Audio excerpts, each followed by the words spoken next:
morning, Black women. Over the weekend, I think I'm gonna do a live on YouTube or a video. I haven't made up my mind yet, but I want to talk to two things being true at the same time, and a Latin term called pelipateo, right?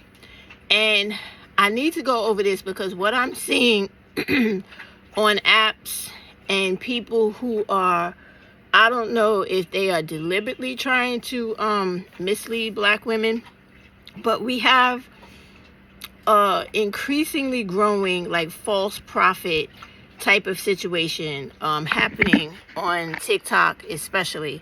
I don't see it that much on YouTube, but very much so on TikTok, because it seems to be the fastest way to spread false information and ideology. And when I say that, when you think about a woman like Candace Owens, right? Let me just put this out there.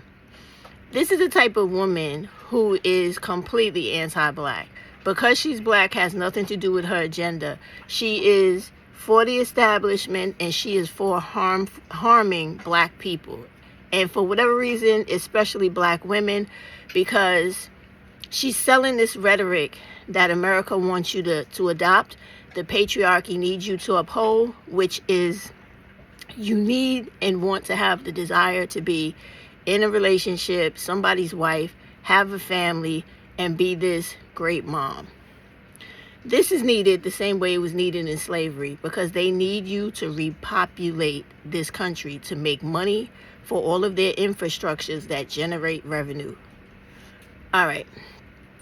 The extenuating factor from all of this is that when you have people who have like flashy effects, they have people come on their channels or their platforms where this Black person literally emulates all of the not just aesthetics, but mannerisms, talking style, charisma of white people who go out of their way to sabotage Blacks.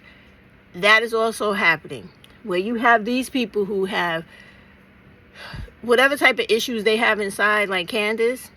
They feel that their oppressor is also their God, in the sense of, when they think about themselves reaching the highest level of who they're supposed to be, because they could never see themselves completely aligning with Blackness, because in their mind Blackness is inferior to what they're trying to accomplish.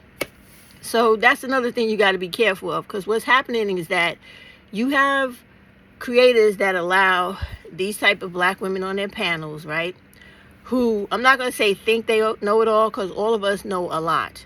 But it's because if you speak gutturally, or you don't speak in this acceptably conditioned, indoctrinated voice where people think if you don't sound like white, you don't have intelligence, this is what's happening. And what those people are doing is because they have taken on so much of the character of sabotaging white women. They come into our communities and to our platforms, and they do nothing but wreak havoc, separate, and divide. And this happened last night on a live, right? Because Black women have to understand, we have everything coming at us at one time, right? So you have to learn to work within the system where you stand up for your rights, but you also have to fight for your rights. And yes, I said fight. So even though we're in this moment now where people are saying you're in your rest period, and I get it, and I'm going to be real honest, right? You're supposed to be in your rest period in regards to what happened in the election.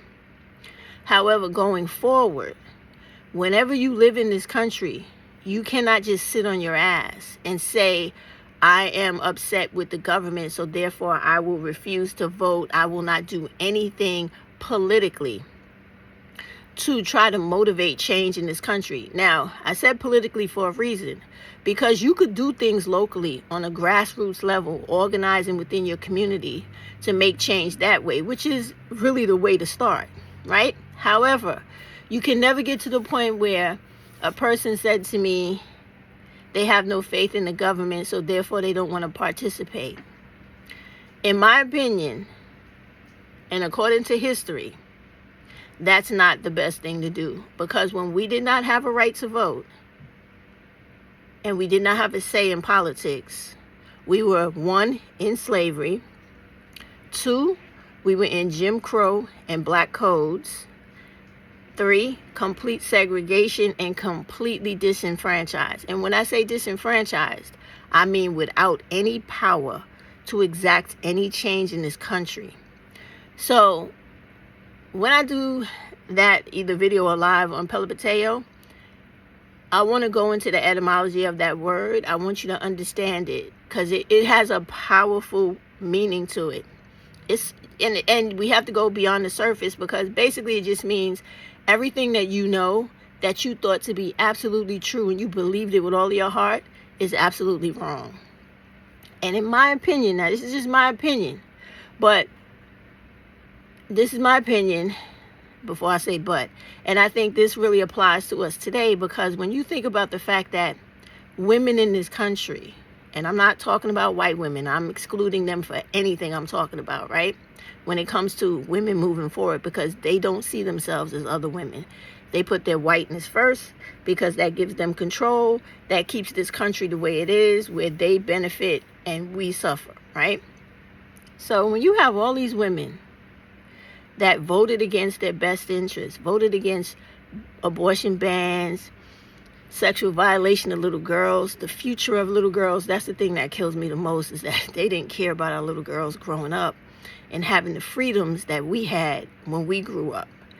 And that's just crazy to me that you would allow something that was indoctrinated into you by people that oppress you to keep you from doing the right thing for yourself. All right? That's what I'm talking about.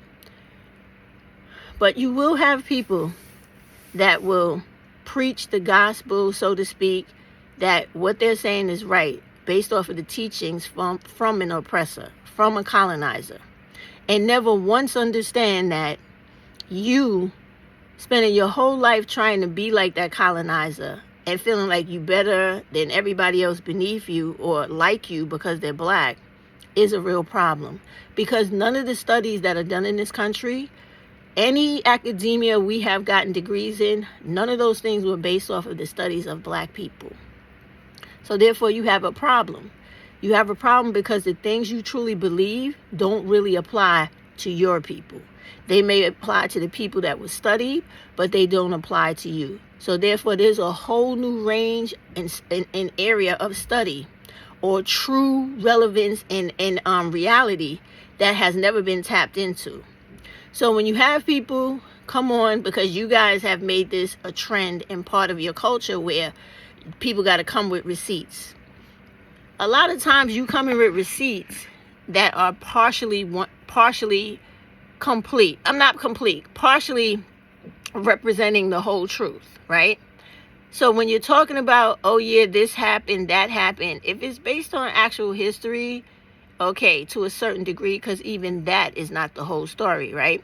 But the point I'm trying to make is you got to stop acting like the teachings of colonizers are 100% the truth, and that anything some professor has to say or somebody else that you give all this credibility to who is a human like you, subject to bias, implicit bias, and anti-blackness, is not a person you should be worshiping, emulating, and trying to make others believe that, oh, because this white man said it, it's absolutely true. When you actually have either documents or things that happen in life to show you what is happening. Doesn't always have to be true, but what is actually happening. You understand the process of the thing. So I think we need to get heavily into that, because if we continue along the path that we're on right now, where you're looking for people to bring these so-called receipts and you're not critically thinking and you're not doing the investigation to learn on your own outside of some shit somebody's telling you or trying to navigate you to or from, we're going to end up in a situation where we're going to lose all of our rights and we're going to end up back to where we were. Because we're dummying ourselves down, number one, with all of this time online and not growing ourselves personally outside of this shit. Like, right now is the time where when whites try to stop you from living decently or equal to them, or having money or trying to make your job hard to get. This is the time when you're supposed to increase your skills, increase your knowledge.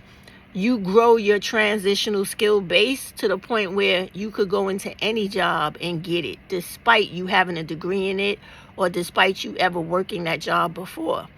Because you're going to take what skills you have and you're going to build off of them, learn new ones, and now you're going to have an even harder arsenal than you had before. So I personally would like Black women to go in that direction, because the way we're going now with cliques and groups of women that are like basically tunnel minded, and the argument is always an echo argument. One person says the same thing, the next one says the same thing with a little different variation. That needs to stop. None of us are authentically coming to these conversations and really giving honest and critical thought conversation, because a lot of us may be motivated by views, money, or just a huge following, but we're doing our people a disservice by continuing to do these things. And I think it's something that people need to address, because people see the elephant in the room, but they're not trying to talk about it. So since they're not trying to talk about it, I will. You know? And it's crazy, because I really care so much about the social conditions of Black women, but I also understand at the same time, going back to how I started this video with like two things could be true at the same time. I may have all this great empathy and love for other Black women, but I do understand that the majority of Black women do not have that for me or other Black women, and that we are heavily influenced by colorism, competition for Black males that are not worth your time, worried about the hierarchies in this society we live in, like what level on the scale of stratification you belong on, where if you're closest to white, you're supposed to be heading towards your greatest self. You know, you think you've reached self-efficacy or something like that, and we got to stop all of that, because what we're constantly doing is doing the same shit our ancestors was doing in indentured to. Like we're doing the same fucking thing. You're looking for the approval of people who don't even see you as human, and you're trying to emulate everything about them, and it doesn't make sense. We need to truly acculturate, and not this new fucking definition they've given it because they've seen Black people using it, but to go back to the community-based thought. And when I say that, do not think I'm talking about Black love and trying to cape for Black males, because that's not it at all. I'm talking about a real sisterhood of Black women and girls, where everything you do in this life is about making sure Black women and girls have rights, their futures are bright, and that they have endless possibilities going forward. That's what I'm talking about. All right, so I gotta run, but I'll get into that over the weekend. I haven't decided yet, because a lot of times when you're a Black woman and you go against the grain of whatever is trending or the common,